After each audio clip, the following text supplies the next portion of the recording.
memantik ya. Ada problem di luar sana yang bahwa pemuda saat ini banyak ditunggangi, gitu. Banyak ditunggangi oleh banyak kepentingan. Apalagi untuk memaknai hari santri ini.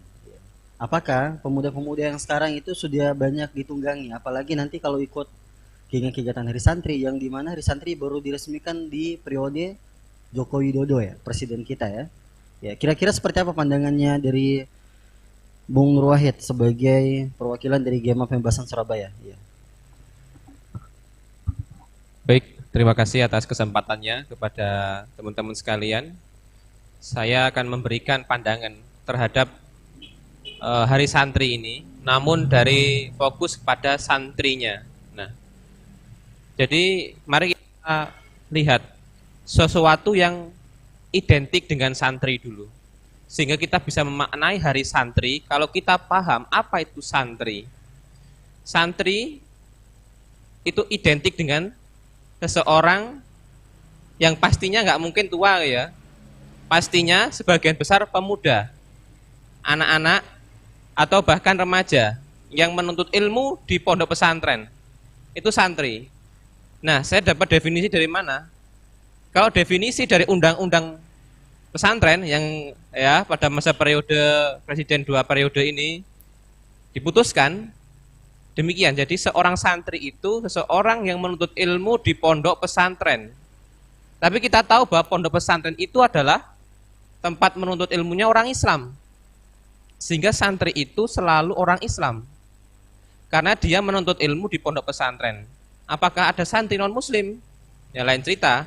Tapi santri selalu identik dengan dua hal. Satu, dia adalah seorang pelajar yang mengkaji kitabnya, yaitu kitab Quran dan kitab-kitab fikih dan sunnah. Yang kedua, santri itu adalah anak-anak muda.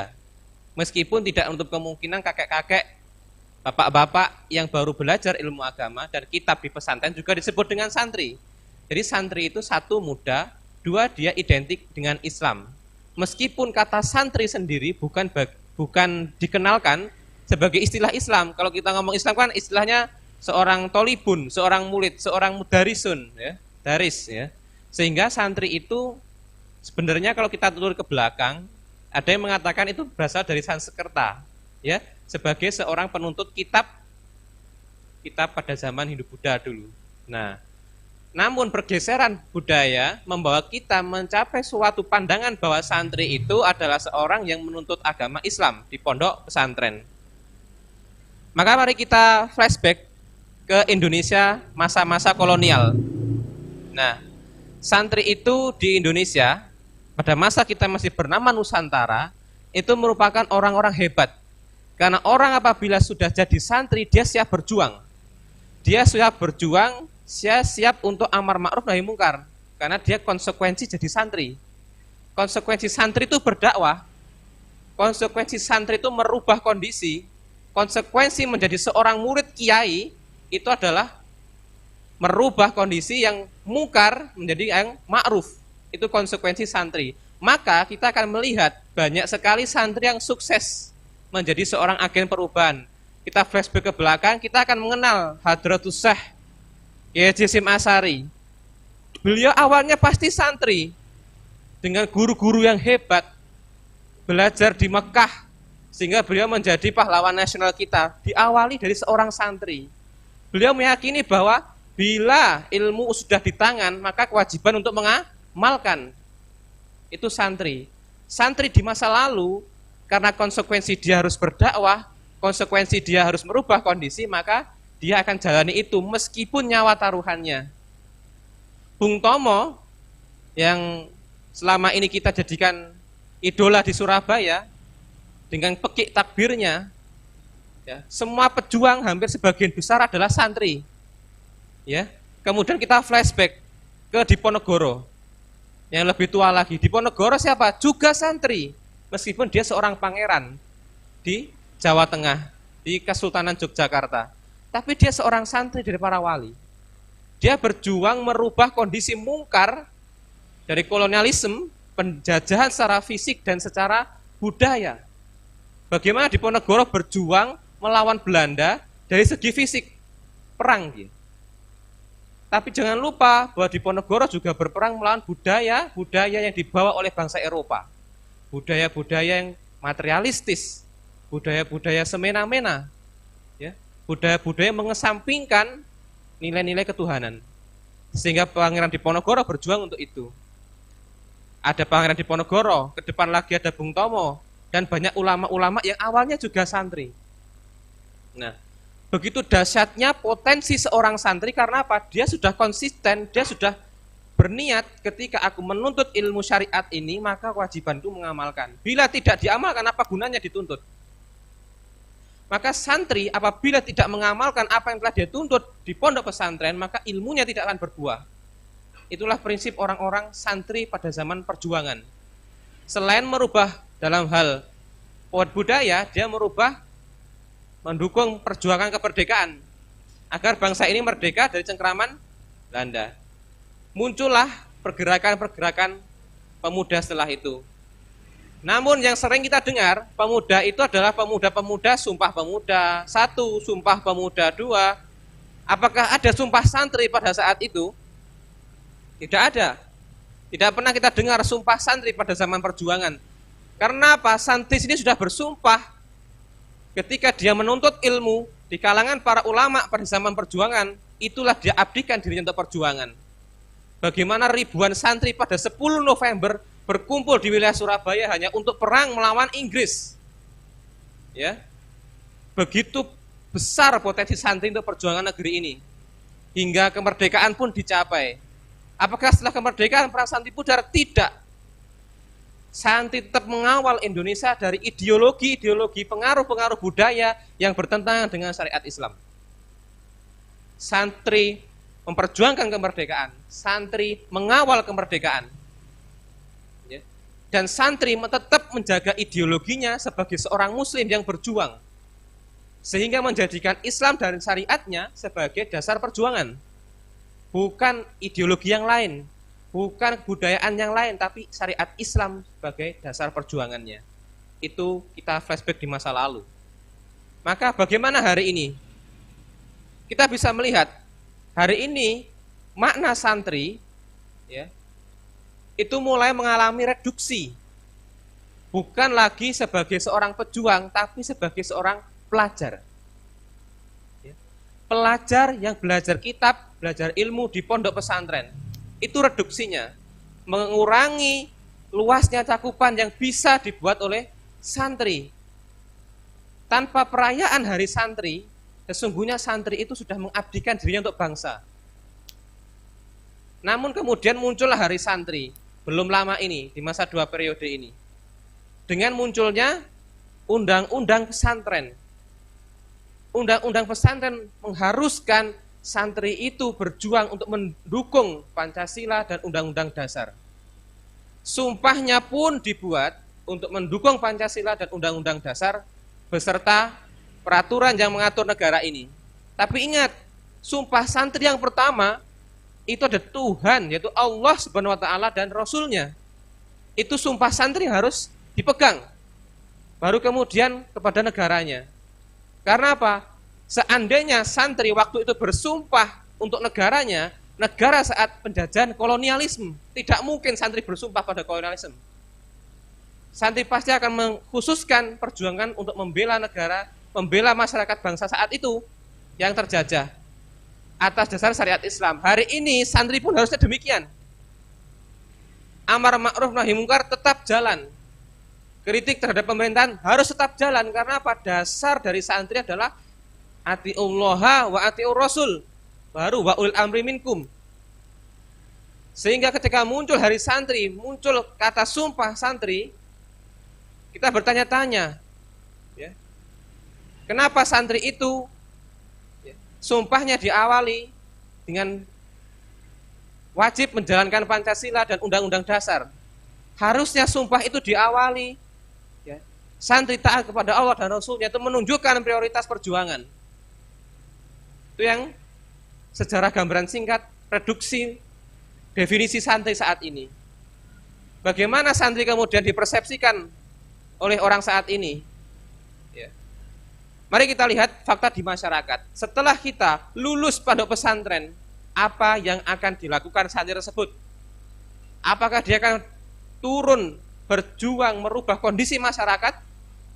Toh tidak semuanya. Hanya sebagian yang kemudian mengabdikan dirinya untuk merubah kondisi masyarakat yang penuh dengan kemungkaran, penuh dengan kemerosotan moral. Sebagian yang lain cenderung untuk mencari penghidupan, menjadi seorang guru dan profesi yang lain. Berbeda dengan santri masa lalu, begitu dia selesai pesantren, dia jadi seorang ulama. Bila ada kemungkaran, perjudian, prostitusi, dia bergerak. Kita pernah tahu seorang pendiri pondok pesantren yang hari ini santrinya ribuan dengan belasan cabang di Indonesia, Gontor. Pondok pesantren Gontor didirikan oleh seorang santri di tempat di mana banyak begal, di tempat di mana banyak kemungkaran. Di sanalah pendiri Gontor berjuang. Hingga hari ini perjuangannya sukses melahirkan ribuan santri selama puluhan tahun. Karena apa? Santri dulu begitu lulus terjun ke masyarakat. Namun hari ini santri bermakna seorang pelajar saja. Jarang yang kemudian terjun ke masyarakat mengabdikan hidupnya. Karena apa? Karena mindset kita hari ini adalah materialistis. Mindset kita hari ini takut akan ekonomi. Mindset pemuda saat ini takut akan ketidaknyamanan hidup. Sehingga apa? Fokus perjuangan pun bergeser, bukan kepada tegaknya syariat di tengah-tengah masyarakat, ya, namun hanya sebatas tegaknya kemakmuran saja. Makmur tidak perlu adanya syariat. Negara-negara Eropa bisa makmur tanpa syariat, tapi belum tentu negara-negara itu damai dalam hatinya, diridhoi oleh Allah, diberkahi oleh Allah, tidak tentu. Karena apa? Berjalan menggunakan aturannya sendiri, bukan berjalan berdasarkan aturannya Sang Pencipta. Maka hari santri harus dimaknai sebagai hari perjuangan, hari perubahan, hari penuh semangat mengenang di mana lihatlah leluhurmu para santri. Mereka berjuang mati-matian, tidak takut akan kemiskinan, bahkan rela nyawanya hilang demi amar ma'ruf nahi mungkar. Tapi lihatlah diri kita sekarang. Kenapa kamu mondok? Ya, karena saya disuruh. Kenapa kamu mondok? Ya, padahal mahal mondok sekarang. Pondok pesantren puluhan juta hari ini, lebih murah dari pendidikan umum. Ya, biar pintar aja. Disuruh orang tua tanpa ada suatu keinginan untuk berjuang. Mari kalau kita buktikan hari ini, kita survei di pondok pesantren, apa niat Anda mondok? Pasti akan berubah jika kita menanyakan itu pada generasinya di Ponorogo, generasinya Bung Tomo, generasinya Hasyim Asy'ari, pasti berbeda. Maka hari santri jangan dimaknai sebagai hari yang menunjukkan oh ada namanya santri. Bukan. Hari santri harus dimaknai sebagai hari perjuangan, hari perubahan. Tanpa santri, 10 November bukan hari pahlawan. Tanpa santri, belum tentu negeri ini merdeka hingga hari ini. Mari kita lihat. Hari ini ketika ada problematika umat muncul, ya, pasti yang muncul di berita-berita, di TV-TV adalah ahli ekonom barat atau ekonom yang menggunakan ideologi barat. Ya.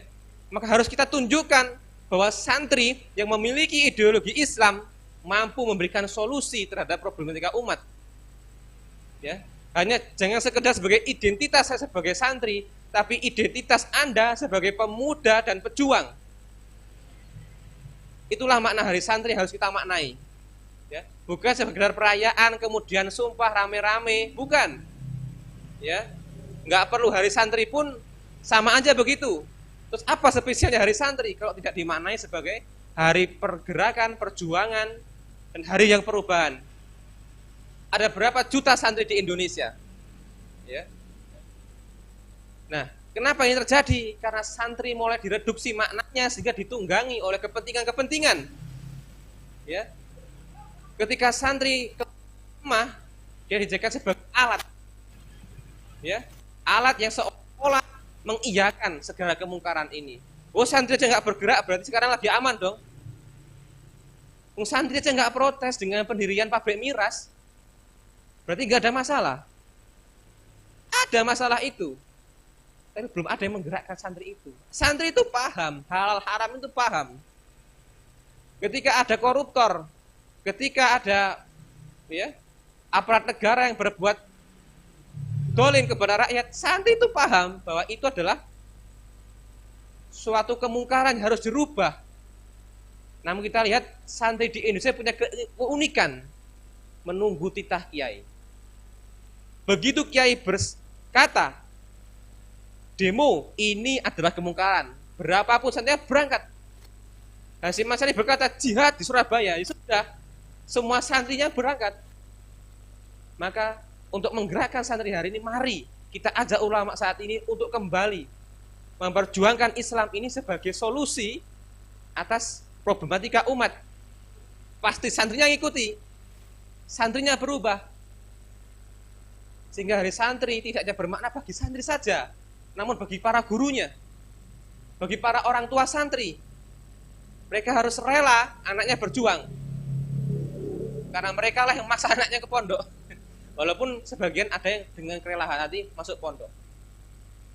Maka kesimpulannya apa? Santri itu identik apa? Pemuda. Santri telah membuktikan tekadnya, membuktikan perjuangannya, membuktikan hasilnya selama puluhan tahun Indonesia ada. Selama zaman perjuangan Belanda, santri pun berperan di sana. Selama itulah santri membuktikan eksistensinya sebagai pejuang. Maka mari hari pemuda ini yang bertepatan dengan Sumpah Pemuda, bertepatan dengan hari santri, kita bangun, ya, Gema mengajak kepada seluruh santri kembali bangun, memperjuangkan umat, memperjuangkan rakyat agar selalu melaksanakan syariat Islam dengan baik, karena itu adalah solusi dari problematika umat. Ya, jangan sekedar mondok, jangan sekedar berangkat sekolah, hafalan kitab, namun implementasikan itu di masyarakat bersamaan. Jangan kalah dengan para pejuang Anda, pejuang santri di masa lalu yang hari ini kita kenang sebagai ulama-ulama besar Nusantara. Hasyim Asy'ari, Ahmad Dahlan, dengan deret Ki Bagus Hadikusumo, Kiai Haji Mas Mansur, ya, Wahab Hasbullah, dan banyak lagi kiai yang lainnya. Mereka berawal dari santri. Ya, apakah mereka takut dengan kolonialisme? Takut dengan pemerintah itu? Tidak. Tidak takut. Itulah kenapa santri kuat pada zaman itu. Hari ini kita tunggu, tapi kita pasti bahwa santri akan bergerak, karena di dalam pikirannya sudah ada ilmu agama, sudah ada Islam menancap di pikirannya. Maka tinggal tunggu, kita pantik, kita provokasi seperti yang telah disampaikan sebelumnya, bahwa ada problematika umat, bangsa ini membutuhkanmu santri. Maka hari santri diperingati sebagai hari pahlawan. Harusnya demikian. Karena apa? Di dalamnya begitu banyak cerita, di dalamnya begitu banyak semangat yang membara. Itulah santri. Bukan yang membe-membe, bukan yang suka main game, bukan yang suka pacaran. Jauh dari itu santri. Jika santri masih berkutat di bidang semacam itu, maka perlu dipondokkan lagi, perlu dididik lagi untuk menjadi pejuang. Berarti ilmu yang selama ini dia dapat diabaikan. Maka saya mengajak santri, konsistenlah dengan ilmu yang telah Anda berikan, telah Anda terima di pondok pesantren, berikan kepada masyarakat. Ya, Andalah yang akan merubah masyarakat. Mungkin mahasiswa merubahnya ketika dia masih mahasiswa, rame demo, kritik. Tapi santri itu long life. Mondok itu long life. Kuliah S3 selesai. Mondok long life. Gak ada mondok yang kemudian SMA 3 tahun. Prinsipnya mondok itu long life. Selama Anda haus ilmu, selama itu Anda di pondok. Long life. Maka santri itu memiliki waktu yang lebih panjang dari sekedar mahasiswa, dari sekedar pemuda. Demikian dari saya. Jadi santri itu pemuda, santri itu orang hebat. Ya. Namun hari ini maknanya direduksi menjadi sekedar pelajar saja. Ya. Sehingga apa? Kemudian dapat ditunggangi secara politik. Oh, santri nggak bergerak berarti nggak ada masalah. Bukan. Tapi karena apa? Memang direduksi maknanya sehingga giroh perjuangan pun berkurang. Nah, itu pemantik dari saya. Nanti kita bisa dengan tanya jawab. Sebenarnya bagaimana santri harus bersikap? Bagaimana dia harus, kan nggak mungkin nggak ada angin, nggak ada hujan, tiba-tiba mereka bergerak. Bagaimana bergerak? Kita akan sampaikan nanti. Terima kasih Bung Ari.